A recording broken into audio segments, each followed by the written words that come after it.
कौन सा श्लोक कौन सा पढ़ना है? आपको याद ही नहीं है? कौन सा पढ़ना है? 5वां। 4 तक आपको पढ़ना आता है कि नहीं आता है? आता है। एक बार सुना दोगे क्या? एक बार में चलो।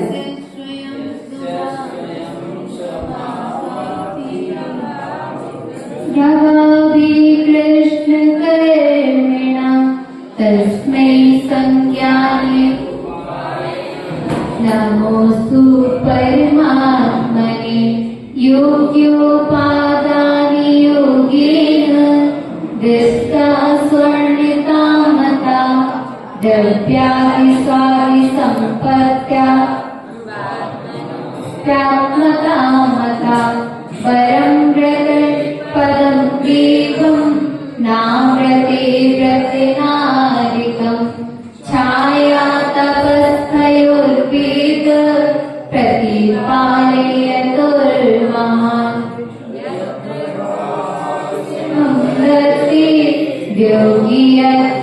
योगियतुरिवर्तिनि यो नत्यासु गभ्योतिं कोशार्दिकिं ससीदति। इसमें 4 में कोई तो मिस्टेक तो नहीं आप लोगों को? आ रहा है समझ में कि नहीं आ रहा है? 4 आ जाएंगे ना अच्छे से पढ़ने में? शैलेश भैया आ जाएंगे पढ़ने? कोशिश करेंगे। चलो अपना 5 नंबर की कारिका को लेते हैं। हिशी कज मना तंकम। हिशी कज मना तंकम दीर्घ कालो लालितम। दीर्घ कालो लालितम नाके नाकौ कसाम सौख्यम।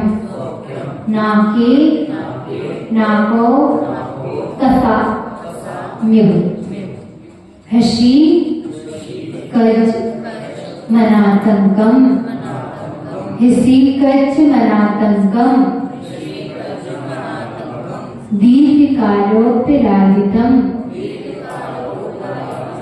नाके नाको कसाम सौख्यम। नाके नाकौ कसा म्यु।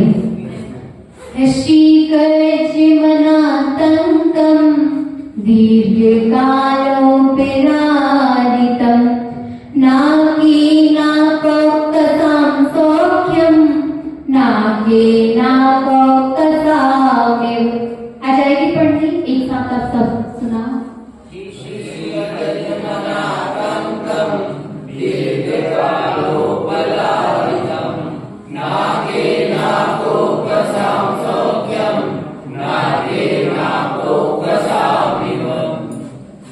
नाके यानी स्वर्ग में, नाको कसाम यानी देवों का, ऋषि कज ऋषि कज यानी इंद्रिय जन, यानी जो स्वर्ग के देव होते हैं ना उनको इंद्रिय जनित सुख होता है। कैसा? इंद्रियों से इच्छा की और उनको सुख की प्राप्ति हो जाती है। उधर उनको क्या देवी का स्मरण किया तो उनको सुख मिल जाता है। ऐसा नहीं कि उधर उनको देखना ही पड़ेगा जैसे मनुष्य में होता है ना, उधर ऐसा नहीं होता है। उनका सुख उनका अपूर्व सुख होता है।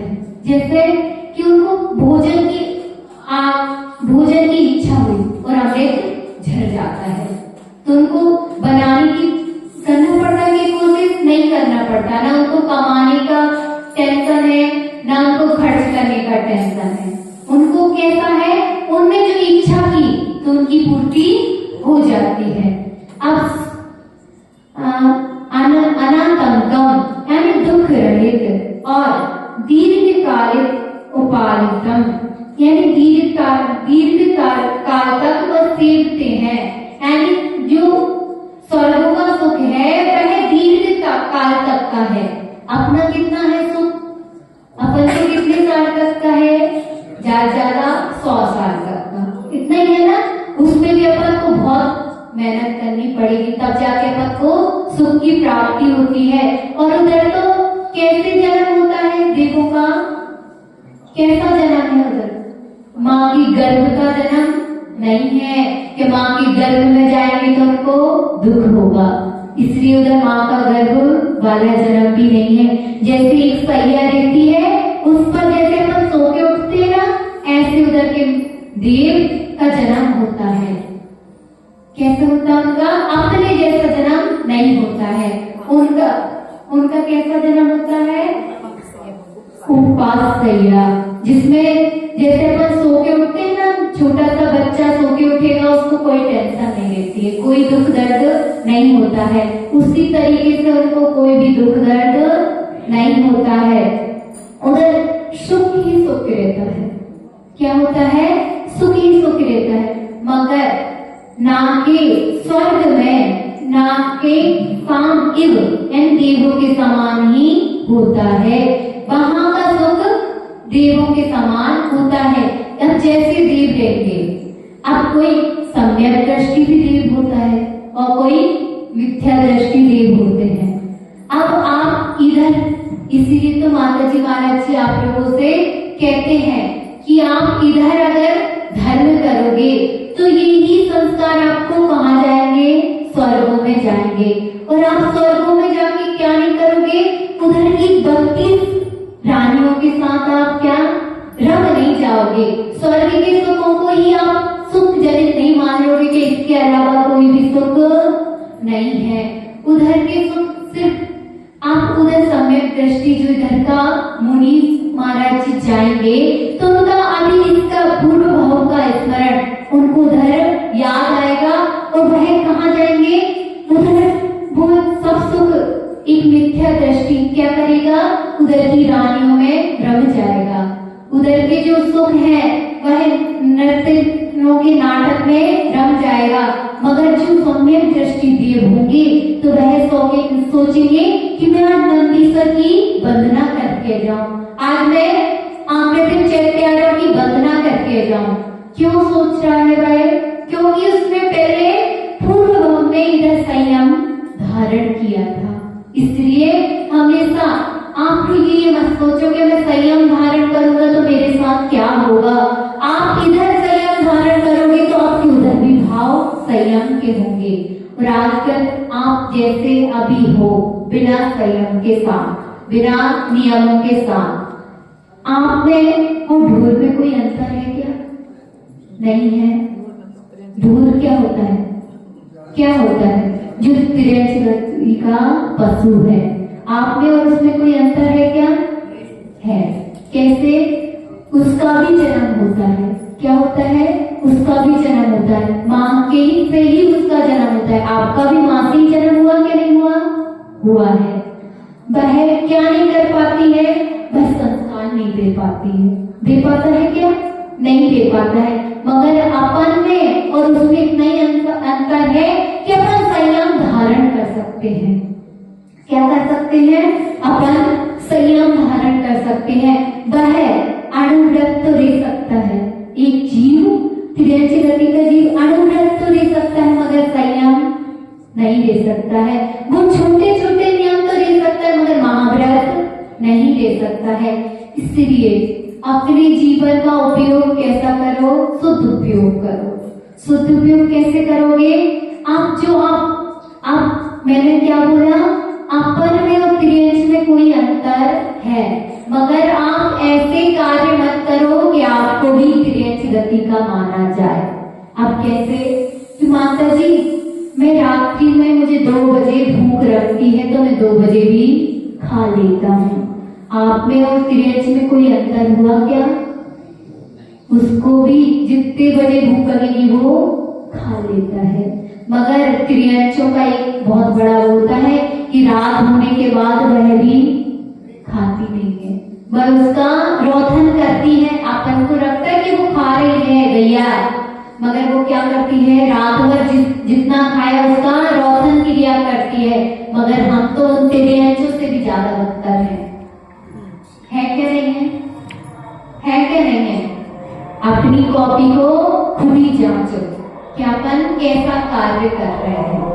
हम उन तिरछों से भी बदतर है नहीं है। हमको रात के माता जी ने बताया कि हम रात के 8 बजे घर पे वापस आए, तो हम 9 बजे तक का तो नियम ले ही सकते हैं कि हम 9 बजे के बाद अन्न ग्रहण नहीं करेंगे, मगर हम ये कर पा रहे हैं क्या? हम सुन तो बहुत चीजें रहे हैं मगर आचरण में रह रहे क्या? कुछ नहीं। कैसे?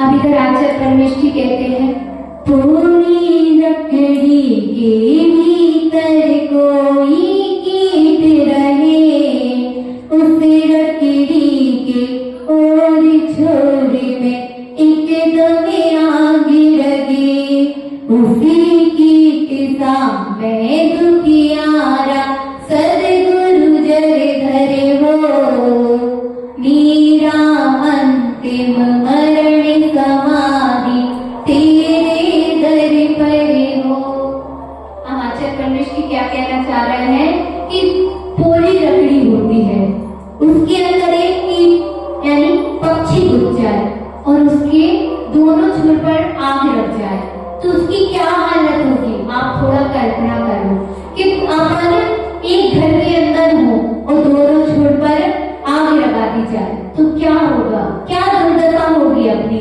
उसी प्रकार से हम जब नरक आयु में रहे, त्रियंच आयु में रहे, क्या उधर सुख था? नहीं था। जैसे कि अपन किससे जल रहे हैं हर दिन के? जन्म और मरण की आग से जल रहे हैं। अगर उसी में जिलवाणी मां हमको अमृत रूपी वर्षा कर दे तो हम जन्म मरण से बच सकते हैं। जिस प्रकार से कीट वो पूरी लकड़ी में घुस जाता है और दोनों छोर पर आग लग जाए और वह बरसात हो जाए तो उसको सुख होगा। उसी प्रकार से हम जन्म मरण रूपी अग्नि से जल रहे हैं, उसमें जिपाणी रूपी अमृत मां बरसात कर दे तो हम जन्म मरण से बच सकते हैं। बच सकते हैं क्या? नहीं बच सकते हो क्या? नहीं। मगर कैसे बचोगे? जो सुना है उसका आचरण करके।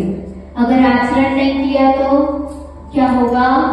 आप जहां से आए थे उधर ही जाने की तैयारी कर रहे हो। अब इलाज भी 2 प्रकार का होता है। आप डॉक्टर के पास जाओ, एक तो आयुर्वेदिक होता है, एक होम्योपैथिक होता है। जो अंग्रेजी दवाई होती है वह रोग को थोड़ी देर के लिए दबा देती है और फिर बाद में उत्पन्न हो जाता है। अगर आप उसका परमानेंट इलाज नहीं करवाओगे तो क्या होगा? वह बार बार आके आपको परेशान करता है कि नहीं? आपने सिर दर्द की दवाई दी तो एक दिन के लिए आपका सिर अच्छा हो गया, मगर दूसरे दिन फिर दुखेगा तो आपको तकलीफ फिर होगी। वैसे ही स्वर्ग का सुख है वह आपका हमेशा के लिए नहीं है। आप ये मत मान लेना कि हम स्वर्ग में चले गए तो हम हमेशा के लिए सुखी हो गए। आप सुखी नहीं हुए हो, वह सुखाभ्यास है आपको कि मैं सुखी हूँ। क्या हो? मैं सुखी हूँ। उधर भी सुख स्वर्ग में जो मिथ्या दृष्टि देव रहते हैं उनको, जो उनसे छोटे देव रहते हैं उनको बड़े देवों की बात को मानना पड़ता है। अब उन्हें स्वर्ग के सुखों देवों ने कह दिया कि तुमको घोड़ा बनना है तो जो छोटे देव रहते उनको क्या करना पड़ेगा? घोड़ा बनना पड़ेगा। और जो घोड़ा बनेगा उसको अब वजन भी ढूंढना पड़ेगा। तो वजन होगी तो उनको क्या होगा? दुख होगा। तो वह उधर अनेक प्रकार के मानसिक दुख भी होते हैं। मानसिक दुख कैसे? कि हम आज्ञा तो दे दी, हमारा मन नहीं हो रहा था वह आज्ञा को पालना, मगर हम क्या करना पड़ेगा? उस आज्ञा को पालना पड़ेगा। जैसे कि आप ऑफिस गए हो और आपको बुखार हो, है ना? आपको बुखार हो और आपसे कहे कि सर ने कह दिया आपसे कि आपको आज खड़े खड़े ही पूरी समझाना है। क्या समझाना है? आपको पूरा आज जो मैं मैटर दे रहा हूँ इसको आपको पूरा समझाना है। तो आप क्या करोगे? अब आपका मन तो नहीं था मगर क्या करना पड़ेगा? सर की बात तो माननी पड़ेगी। नहीं मानेंगे तो क्या करेगा सर? हमको नौकरी से निकाल देंगे। उसी प्रकार स्वर्ग के जो छोटे देव होते हैं उनको भी बड़े देवों की बात माननी पड़ेगी। अगर नहीं मानेंगे तो क्या होगा? दंड देंगे वो भी। क्यों देंगे? क्योंकि हमने इधर क्या करा? हमने पुण्य तो किया मगर उसका पुण्य का सदुपयोग नहीं किया। हम दान तो कर रहे हैं मगर दान किसको दे रहे हैं इसका विचार नहीं करते हैं। दान हमको किसको देना चाहिए? सदपात्रों को। अब सदपात्रों में कौन आएगा? व्रती, श्रावक, दीदी, भैया, मुनि महाराज जी और आरिका और छुल्लक और छुल्लिका, इनको और आपने क्या करवा दिया? अच्छी अच्छी ग्रंथ छपवा दिए। तो ये आपका पुण्य का कार्य हो गया। और अब आपके पास भिखारी आ गया, आपने भिखारी को क्या दे दिए? 10 रुपए दे दिए। अब आपने जब 10 रुपए दिए तो उसका पता है आपको वो कैसा उपयोग कर रहा है? पता है क्या? नहीं पता है। तो आप सोच समझ के दान दो। किसको दान देना है, किसको दान नहीं देना है, क्योंकि दान से भी आपका कर्म, आपको जैसा दान दोगे आपके वैसे कर्म बनेंगे। आपने 1 रुपए एक बच्चे को दे दिया, अब वह 1 रुपए का क्या कर रहा है? वह मछली पकड़ने का धागा भी ला सकता है और अब वो धागा आएगा तो उससे क्या करेगा? मछली पकड़ेगा। और जितना वो पाप कर रहा है उसका छटा किसमें जाएगा? हमारे पास आएगा।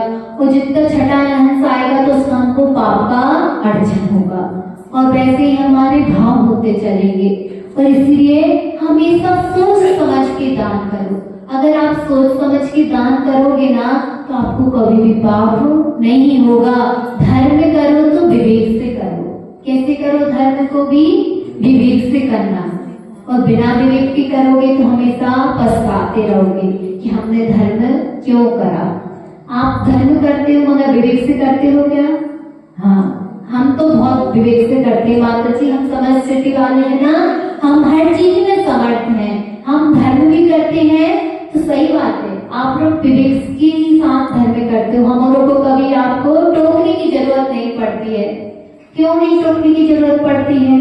क्योंकि हम हर चीज करने में समर्थ हैं।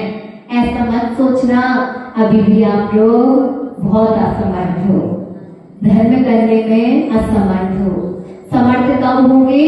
जब हम सिद्ध पद को प्राप्त कर लेंगे, तब हमारा समर सिटी में रहना समर्थ होगा। अब अपनी बात करें कि स्वर्ग में वह सुख तो है मगर कैसा है? इंद्रियजनित सुख है। इंद्रियजनित कैसा? इंद्री से उन्हें भोगा तो उनको सुख लगा। वो उधरी जो समोसा अपन हमारे जाएंगे तो कैसे देव बनेंगे? सम्यक दृष्टि देव बनेंगे। और अगर सम्यक दृष्टि देव बनेंगे तो हमारी इधर से तो भोगों से अभिलाषा थी नहीं, तो हमारी उधर भी भोगों में अभिलाषा होगी नहीं। तो हम लोग कहाँ जाएंगे?